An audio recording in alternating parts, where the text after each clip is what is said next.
Now, I want to explain a book before I give its title, and I want you to choose carefully as to whether you want it or not. I don't want you later getting mad at me because I recommended it. It is not a Christian book. It is not a political book. It is an Illuminatus book. The book was ordered, written, and produced by Philip Rothschild, the leader of the Illuminati in this day and age. It was ordered, written by a woman named Anne Rad, and she was at that time one of Philip Rothschild's mistresses. It was written some 12 years ago. She was already a well-known author, and her books sell nationwide. Mostly people who read them are communists. And she wrote this book. It was supposed to be a novel. It's 1,100 pages, so if you don't like to read, don't buy it.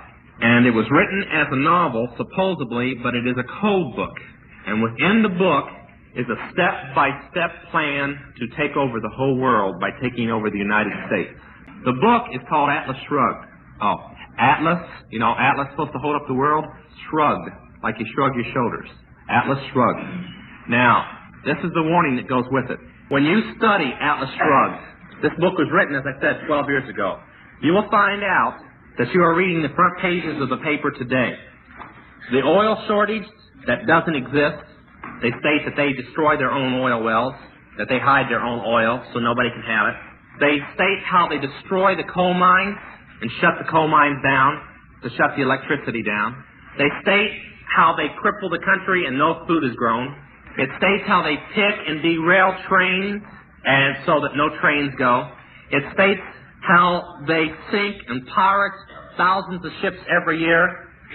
We just recently heard a report by the Coast Guard down in Florida, how they're asking people not to sail out on pleasure craft in the Bermuda Triangle area, not because they believe in the Bermuda Triangle, but because over 1,000 ships were pirated last year and everybody on board was killed and dumped in the ocean. Now, they don't like to put that in the front pages. You see, that might cause some people to wonder about some things.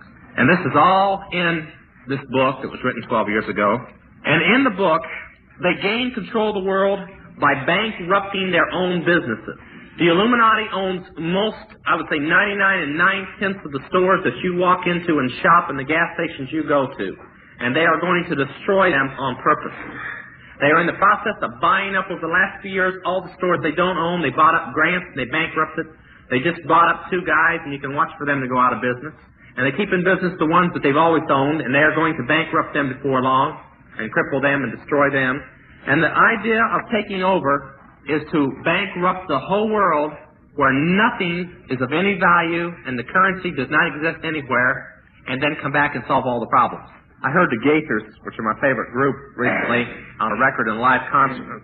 The guy was talking about the energy crisis. He says, it's funny, it doesn't matter if it's Republicans or Democrats.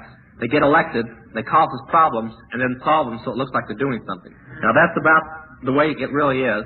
And the book in Atlas Shrugged ends with the hero, John Galt, which is really Philip Rothschild, lifting his hand up in the air and drawing the symbol of his organization. It never says Illuminati in the book. In the air, and says, we shall follow this symbol back. And the symbol that he draws is that. Can everybody see it from where you're at? It's a dollar sign. Now, the dollar sign is only used in America, by the way. Nowhere else to represent money.